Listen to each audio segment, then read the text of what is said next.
Guys, आज के इस वीडियो में हम कुछ वोकैबुलरी को कवर करने वाले हैं। Today our first vocabulary is accurate. Accurate यहाँ पे इसके सिनोनिम्स भी दिए हुए हैं, आप चाहें तो उसके सिनोनिम्स को देखकर उसके अच्छे से प्रोनाउंस कर सकते हैं। एक्यूरेट का हिंदी मीनिंग होता है एकदम सही, शुद्ध या सटीक। जैसे कि अगर आप दुकान जाते हो कपड़े खरीदने के लिए, तो वहां पे आप कपड़े खरीदते हो तो दुकानदार को बोलते हो ना, इस कपड़े का सही दाम बताइए। तो सही दाम की जगह आप क्या बोल सकते हो? एक्यूरेट प्राइस बताइए। एक्यूरेट प्राइस यानी कि सही सही दाम बताइए। तो एक्यूरेट का हिंदी मीनिंग ही होता है एकदम सही, शुद्ध या सटीक। इसके सिनोनिम्स हो गए authentic, correct, definite. Authentic, correct, definite. अगर आप एक्यूरेट का यूज़ नहीं करते हैं तो आप उसके सिमिलर वर्ड का यूज़ कर सकते हैं, ऑथेंटिक का यूज़ कर सकते हैं, करेक्ट का या फिर डेफिनेट का भी यूज़ कर सकते हैं।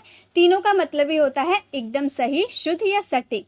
इसके अपोजिट की बात करें तो इसके अपोजिट वर्ड हो गए इनएक्यूरेट। इनएक्यूरेट, एक्यूरेट के अपोजिट हो गए inaccurate. My watch is not very accurate. मेरी घड़ी बहुत सटीक नहीं है, यानी कि एकदम सही नहीं है।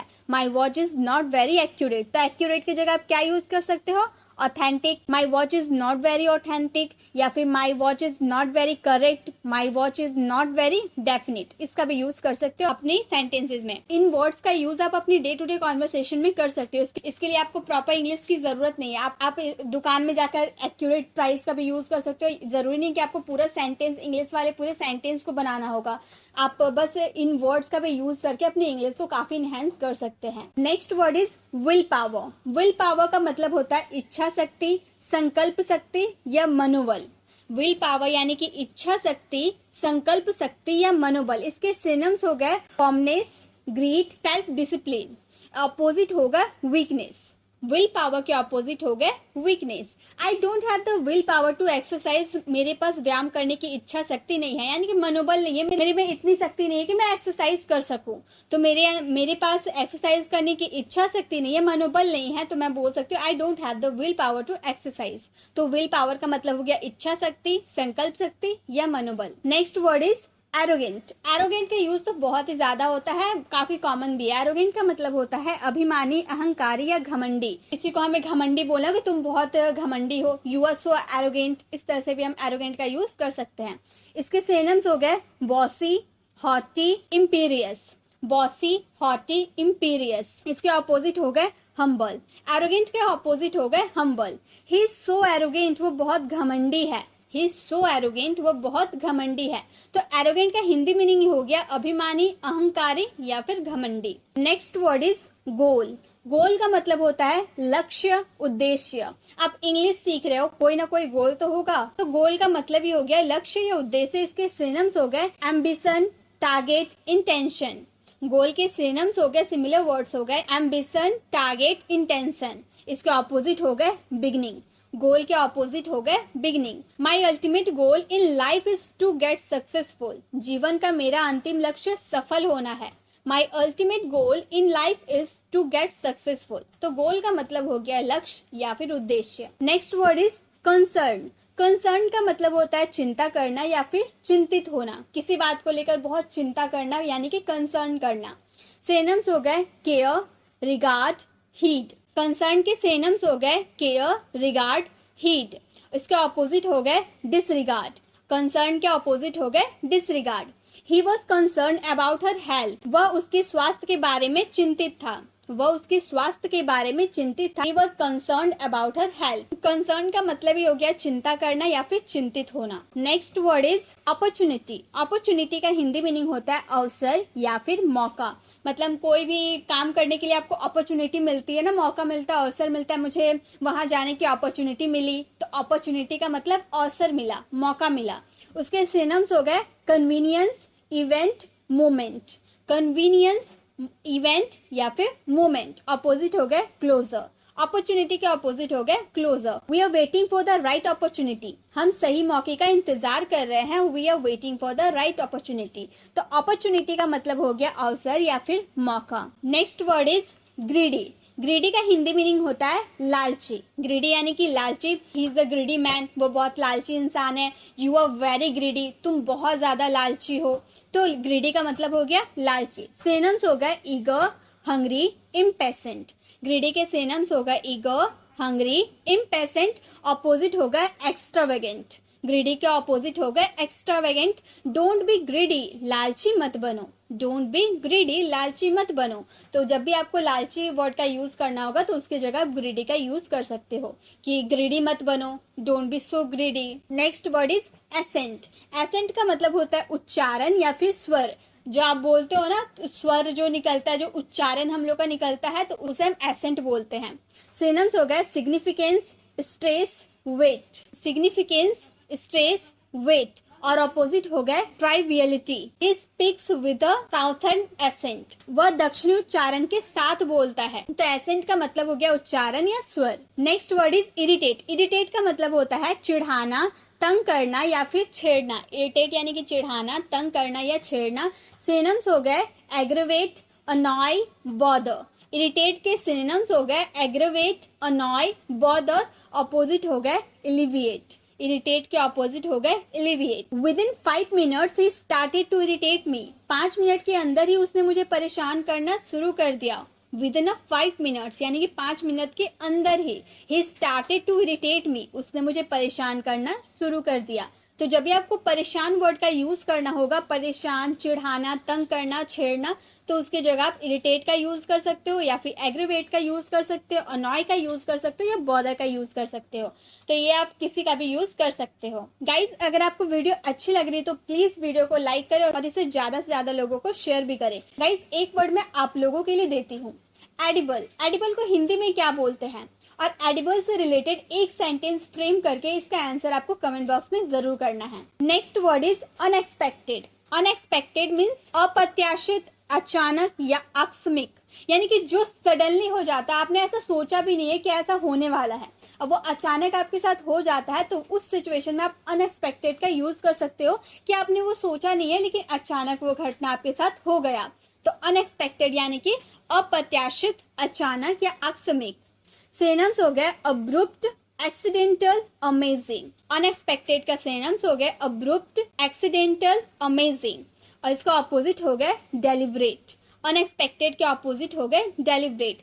Siddharth death was totally unexpected. Siddharth Shukla की मृत्यु पूरी तरह से अप्रत्याशित थी, यानी कि अचानक थी, अचानक उसकी मृत्यु हो गई सिद्धार्थ शुक्ला की। तो Siddharth Shukla death was totally unexpected. Unexpected यानी कि अचानक कोई घटना घट जाना जिसकी उम्मीद आपको पहले से नहीं थी। Next word is destination. Destination यानी कि मंजिल, लक्ष्य या गंतव्य। आपकी डेस्टिनेशन कहाँ है, यानी कि आपकी मंजिल कहाँ है, आप कहाँ जाना चाहते हो, तो डेस्टिनेशन यानी कि आपकी मंजिल। नेक्स्ट इसके सिनोनिम्स हो गए हार्बर, हेवन, स्टेशन। के ऑपोजिट हो गए सोर्स। डेस्टिनेशन के ऑपोजिट हो गए source. We have reached our destination. हम अपनी मंजिल तक पहुंच चुके हैं। We have reached our destination. तो डेस्टिनेशन का मतलब हो गया मंजिल, लक्ष्य या गंतव्य। Next word is responsibility. Responsibility यानी कि जिम्मेदार, उत्तरदायित्व। रिस्पॉन्सिबिलिटी मीन्स जिम्मेदारी या उत्तरदायित्व। सिनोनिम्स हो गए अथॉरिटी, बर्डन, ड्यूटी। रिस्पॉन्सिबिलिटी के सिनोनिम्स हो गए अथॉरिटी, बर्डन, ड्यूटी। इसके ऑपोजिट हो गए इररिस्पॉन्सिबिलिटी। रिस्पॉन्सिबिलिटी के ऑपोजिट इररिस्पॉन्सिबिलिटी यानी कि गैर जिम्मेदार, जिम्मेदार बिल्कुल नहीं है।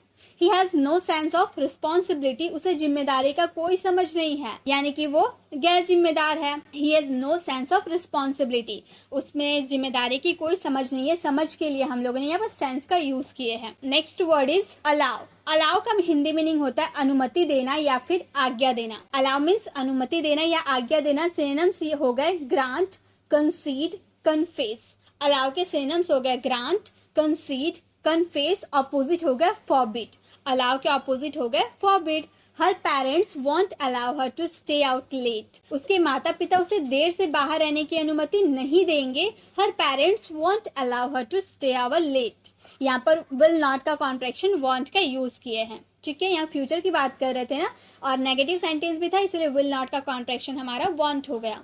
तो अलाउ का मतलब हो गया अनुमति देना या फिर आज्ञा देना। Next word is boycott. Boycott का हिंदी मीनिंग होता है बहिष्कार या बहिष्कार करना। बहुत ही ज्यादा इंपॉर्टेंट वर्ड होता है बॉयकॉट यानी कि बहिष्कार या फिर बहिष्कार करना। सिनोनिम्स हो गए अवॉइड, रिफ्यूज, रिजेक्ट। बॉयकॉट के सिनोनिम्स हो गए अवॉइड, रिफ्यूज, रिजेक्ट। ऑपोजिट हो गए एक्सेप्ट।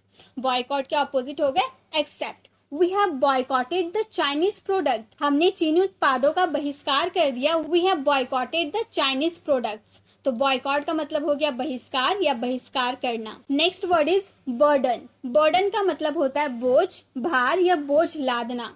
बर्डन मीन्स बोझ, भार या बोझ लादना।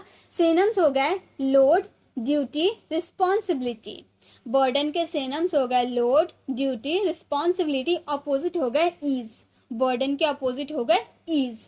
Sorry I have become a burden to you, माफ करना मैं तुम्हारे लिए बोझ बन गया हूँ। Sorry I have become a burden to you, या फिर sorry I have become a load to you, duty to you, या फिर रिस्पॉन्सिबिलिटी टू यू। इस तरह से भी आप यूज कर सकते हो। नेक्स्ट हमारा वर्ड है स्टिल। स्टिल का मतलब होता है अभी तक या अभी भी। ये एक तरह से कंजंक्शन का वर्ड होता है गाइज, मैंने आपको कंजंक्शन में बताया है। स्टिल यानी कि अभी तक या अभी भी। जब आपके हिंदी वाले सेंटेंस में अभी तक या अभी भी आएगा तो उसके लिए आपको स्टिल का यूज करना है। सिनोनिम्स हो गए पैसिफिक, स्मूथ, स्टेबल। स्टील के सिनोनिम्स हो गए पैसिफिक, स्मूथ, स्टेबल। अपोजिट हो गए वेरिएबल। स्टील के अपोजिट हो गए variable. He is still angry, वह अभी भी गुस्से में है। ही इज स्टिल एंग्री, वह अभी भी गुस्से में है या अभी तक गुस्से में है। दोनों में से आप किसी का भी यूज कर सकते हो। Next word is enthusiast. Enthusiast का हिंदी मीनिंग होता है उत्साही या समर्थक। मतलब किसी चीज के लिए उत्साही होना, बुक खरीदने के लिए उत्साही होना, कपड़े खरीदने के लिए उत्साही होना, मतलब किसी चीज में बहुत ही ज्यादा उत्साही होना, एक्साइटेड होना जिसे हम बोलते हैं, तो इंथुजियस्ट का यूज करेंगे। सिनोनिम्स हो गए अडिक्ट, डिवोटी, फॉलोवर। इंथुजियस्ट के सिनोनिम्स हो गए अडिक्ट, डिवोटी, फॉलोवर। अपोजिट हो गए ओपोनेंट। इंथुजियस्ट के अपोजिट हो गए opponent. He is a car enthusiast, वह एक कार उत्साही है या फिर कार प्रेमी है। ये भी बोल सकते हो आप कि उसे कार बहुत पसंद है, वह एक कार प्रेमी है या कार उत्साही है। He is a car enthusiast. तो इंथुजियस्ट का मतलब उत्साही या समर्थक। Next word is humiliate. Humiliate का मतलब होता है अपमान करना या नीचा दिखाना। किसी का अपमान करना या नीचा दिखाना यानी कि ह्यूमिलिएट करना। सिनोनिम्स हो गए डिमीन, सेम, डिप्रेस। ह्यूमिलिएट के सिनोनिम्स हो गए डिमीन, सेम, डिप्रेस। ऑपोजिट हो गए रिस्पेक्ट। ह्यूमिलिएट के ऑपोजिट हो गए रिस्पेक्ट यानी कि सम्मान देना। Why do you always try to humiliate me, तुम हमेशा मुझे नीचा दिखाने की कोशिश क्यों करते हो। Why do you always try to humiliate me, तो ह्यूमिलिएट का मतलब क्या हो गया, अपमान करना या फिर किसी को नीचा दिखाना। Next word is justify. Justify का हिंदी मीनिंग होता है सही साबित करना या उचित ठहराना। जस्टिफाई करना मतलब आपने कोई काम किया है, दूसरा पर्सन आपको गलत ठहरा रहा है, लेकिन मैं आपको जस्टिफाई कर रही हूँ, मतलब आपको सही साबित करने की कोशिश कर रही हूँ। तो जस्टिफाई यानी कि आपके फेवर में कोई कुछ कहता है, आपको सही साबित करता है। इसके सिनोनिम्स हो गए एडवोकेट, कन्फर्म, एक्सप्लेन। जस्टिफाई के सिनोनिम्स हो गए एडवोकेट, कन्फर्म या एक्सप्लेन। इसके अपोजिट हो गए डिसअप्रूव। जस्टिफाई के अपोजिट हो गए disapprove. Don't try to justify yourself, अपने आप को सही ठहराने की कोशिश मत करो। Don't try to justify yourself, तो जस्टिफाई का मतलब हो गया सही साबित करना। Next and the last word is extort. Extort का हिंदी मीनिंग होता है धमकी देकर मांगना, ऐंठना या छीनना। मतलब आप कहीं मार्केट गए हो, गुंडे वगैरह आ गए, आपको धमकी देकर आपके सामान को मांग रहे हैं या फिर छीन कर भाग रहे हैं, उसे हम इंग्लिश में कहेंगे एक्सटोर्ट। इसके सिनोनिम्स हो गए कोर्स, इलिसिट, एग्जैक्ट। एक्सटोर्ट के सिनोनिम्स हो गए कोर्स, इलिसिट, एग्जैक्ट। इसके अपोजिट हो गए give. Don't try to extort money from innocent people, निर्दोष लोगों से पैसे निकालने की कोशिश ना करे। Don't try to extort money from innocent people. तो एक्सटोर्ट का मतलब हो गया धमकी देकर कुछ सामान को मांगना, ऐंठना या फिर छीनना। तो गाइस इसी के साथ हम लोगों ने टोटल 20 वर्ड्स मीनिंग को कर लिया cover. Synonyms, meaning, opposite word और साथ में एग्जाम्पल, सभी को एक साथ कवर हम लोगों ने किया है। वीडियो कैसे लगे वीडियो कमेंट बताना बिल्कुल भी ना भूले। अच्छी लगी तो इसे लाइक और शेयर जरूर करें। अगर अभी तक आपने हमारे चैनल को सब्सक्राइब नहीं किया तो सब्सक्राइब का बेल आइकन जरूर क्लिक करें ताकि आने वाली वीडियोस की नोटिफिकेशन आपको समय पे मिलती रहे। मिलते हैं नेक्स्ट वीडियो में, तब तक के लिए कीप लर्निंग।